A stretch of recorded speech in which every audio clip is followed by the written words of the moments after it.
In this video, we're going to be talking about Airbnb, Vrbo, Booking.com, and some of the main differences, nuances, and pros and cons of each platform. I'm also going to talk about having your own unique booking platform that's a direct booking platform and how that factors into the mix. So if you're a host of a short-term rental property and you're curious to know what the best platform is or what the different challenges and pros and cons are going to be of listing on multiple or one of the other booking platforms, then this video is for you. So let's get started, and let's start by talking about the most popular booking platform out there, and that's got to be Airbnb.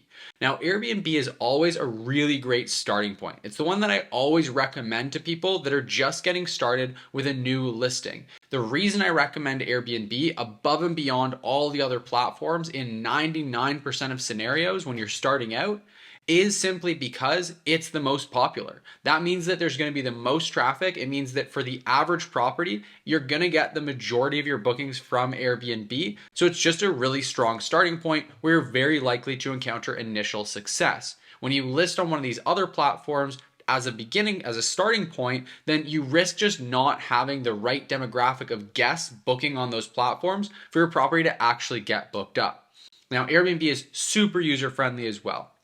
Going on there and listing your property really couldn't be made much simpler, and they take care of a lot of the complicated stuff for you. For example, they take care of your payment processing, which we're going to talk about when we get to Vrbo and Booking.com, isn't always the case. That means that you never have to worry about checking for fraud on a credit card. You never have to worry about disputes and chargebacks, and largely the refund process is very much within your control. Obviously, Airbnb can step in and intervene, so that can be a con. But honestly, in terms of ease of use, Airbnb has got that really nailed. Getting your listing up and running is really, really simple. Guest communication is really straightforward. And Airbnb recently, over the last couple of years, has done a lot to improve the hosting backend. You can add quick replies and automated messages now, which in the past you needed to have a third-party channel management software to do.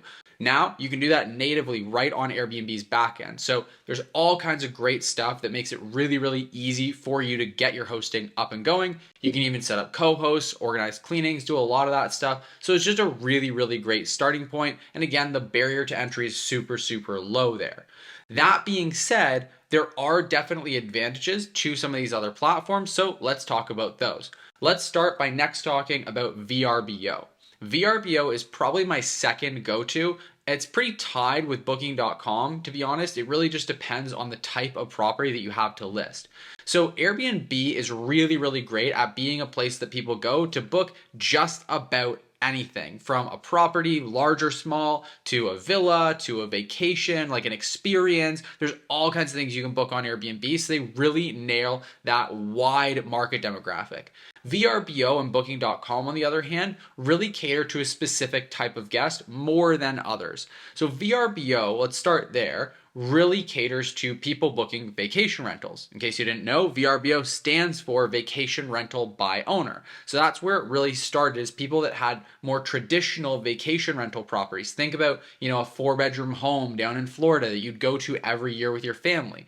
That's the type of properties that have always been listed on Vrbo. And so the majority of people booking on Vrbo aren't looking for a 1-bedroom condo downtown the way they might do on Airbnb. They're typically going to be looking for larger homes. So in my experience, whole home listings do really well, and larger properties do really well on Vrbo and will get more bookings.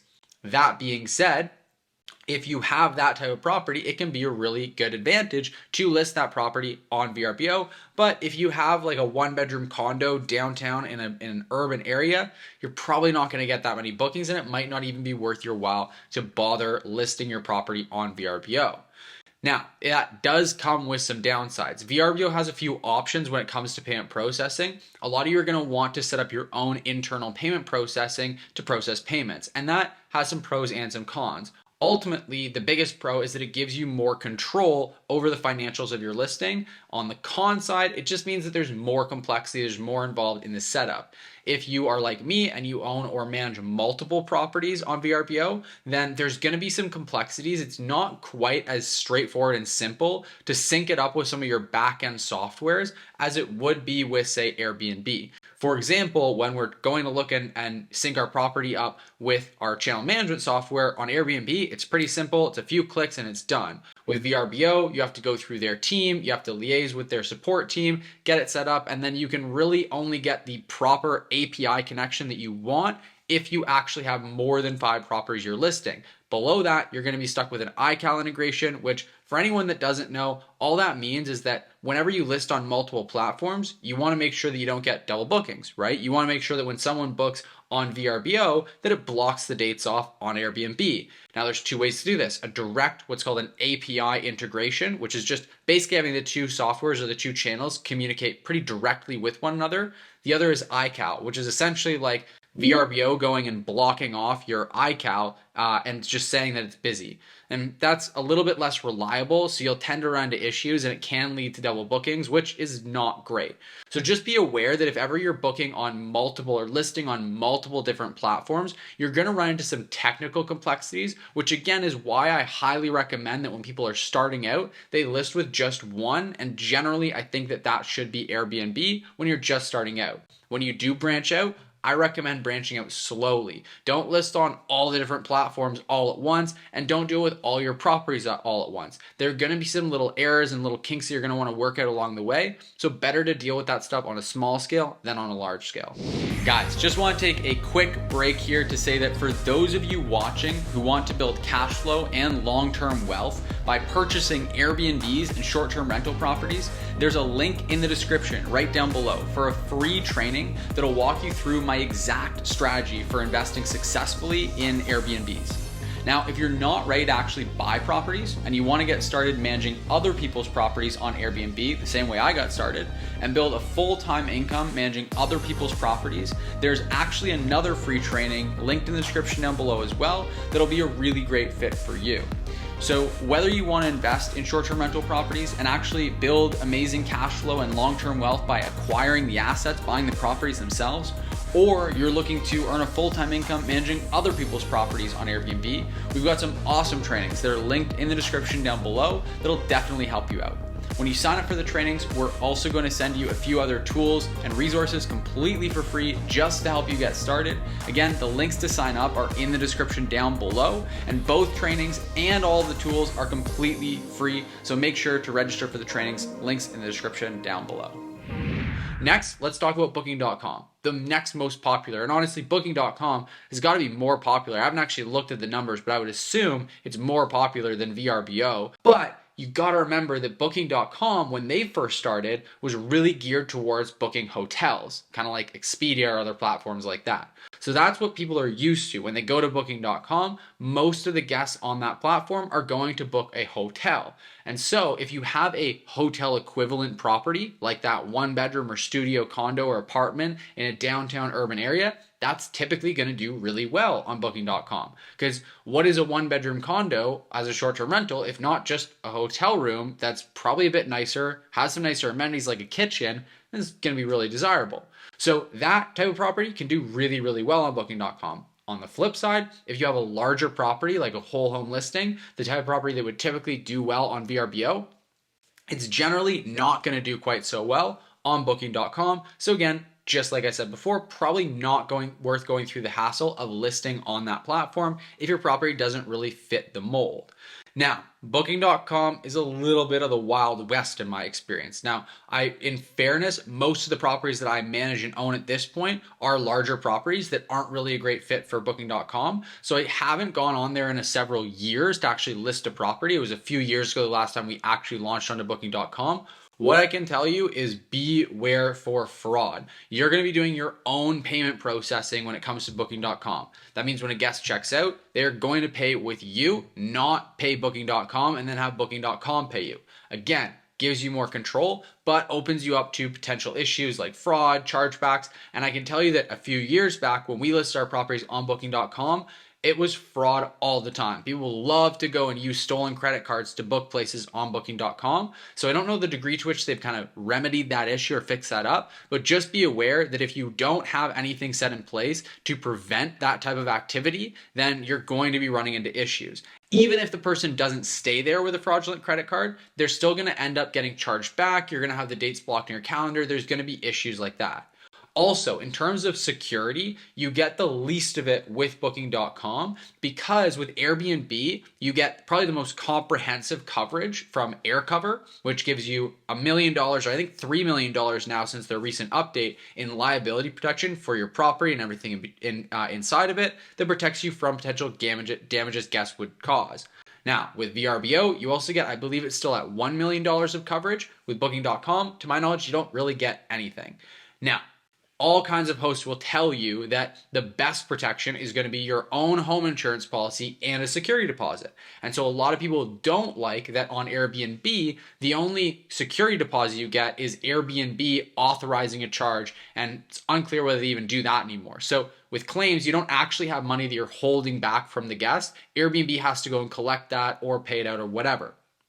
When you're your own merchant processor, like with VRBO, you can choose whether you want to run authorization for the security deposit and just do it slightly before the guest checks in, or actually charge the guest the security deposit and then just refund it to them after they check out if everything is on the up and up. But that also means that you don't get as much coverage from those platforms natively. And so what I would say is that it's really going to come down to you as a host and how you operate. For me, I've gone through Airbnb to resolve issues and get reimbursement for damages a number of times, and I haven't run into issues because we know exactly how to do it the right way. It means documenting what's damaged, taking ample photographs, following up, communicating clearly and quickly with Airbnb. And I know a lot of hosts don't do that. They just don't document things well. They don't get charged. They don't get like bills for things collected. And so they have a hard time collecting. So I would say that as long as you are strategic and you are an organized, detail-oriented person, you're not going to have a problem collecting on Airbnb's coverage. And it's actually going to be a really, really nice security blanket. But ultimately, for those that want just more control, more in their own hands, Booking.com and VRBO do allow you to actually have the money on hand that you've charged to the guest so that you don't have to worry about collections later on down the road. So that's kind of the main landscape when it comes to Airbnb, VRBO, and Booking.com. But what about your own direct booking website? This is becoming more and more popular. Hosts want to list their properties on their own direct booking platform so they can avoid the fees. Because with any one of these over the OTAs, you're going to end up paying fees of around 15%. Now the fees do vary, and you can look into those fee structures on your own because they do change from time to time. But generally, you're going to be paying about 15% for the marketing essentially that you're getting from these platforms, along with some of the other benefits. Now, if you want to list your own property on your own direct booking website, that can be a really great way to avoid those fees. But do bear in mind that if you're using that to get new bookings, then you're probably going to pay about 15% in a marketing expense. If you're looking to get repeat bookings and it's as simple as just emailing guests that have already stayed at your place, then it can be a really great way to do it. Don't get me wrong. But if you're going and trying to get Sally, who's never seen you, doesn't know anything about your property, and get her to book with you, it's going to take either a bunch of time or a bunch of money to get your property in front of Sally. So you're typically going to pay that 15% as a marketing expense. That being said, you do get to keep all the leads. There's all kinds of other benefits to it. So I'm not saying don't go the direct booking route, but just be aware that it's not necessarily the same thing that people think when they think, oh, I can just not pay the 15%, get it completely for free and without effort. You're just going to be paying it to different things. So there are advantages, but I wouldn't say that it's as clear cut as just earning 15% more. There are going to be additional costs, and there is going to be additional time put into that. When you're going to actually launch on a direct booking website, I personally recommend using a channel management software like Hostaway that allows you to do it in just a few quick and easy clicks. So you don't have to have any kind of web development background. You don't have to hire a web designer. You can do it really, really easily and have it integrated so you can take care of all your guest messaging, your check-in and checkout instructions, absolutely everything you need, all in one place. So The link will be in the description down below to check out Hostaway. They're the channel management software that I use. I really love working with them and I highly recommend them. And one of the big advantages of them is their direct booking platform. Now, again, like other platforms I mentioned, like Booking.com, Vrbo, you're obviously going to be processing your own payments because it's your own website. So again, there's the pros and cons that come along with that. You also are going to need to make sure that you screen your guests much more diligently if they haven't stayed with you before, because they're not going to be doing any kind of verification outside of what you get them to do. You want to make sure that they actually are who they say they are, that their credit card is legitimate, that they're coming in and not going to take bad care of your property, whole bunch of other stuff. And absolutely in all cases, but especially with your direct booking website, make sure that you have a home insurance policy that covers you from any damages that could be caused from a short-term rental guest. If you don't have that, then you are taking a really, really big risk. So I hope this has been helpful. I hope this gave you a good overview of some of the main pros, cons, differences, nuances between these different platforms. If you have any other specific questions that I didn't cover in this video, make sure you let me know in the comment section down below. Just comment with your question and I'll be sure to get back to you. If you liked this video, make sure you give it a huge thumbs up. It really does help me with the channel here. If you're new here, make sure you hit the subscribe button as well. We post 2 new videos every single week that help you to become a better host on Airbnb, help you to make more money, managing properties, investing in properties, whatever it is for you. Make sure you hit that subscribe button so you can stay up to date. With all that said, thanks so much for watching and I'll see you in the next video.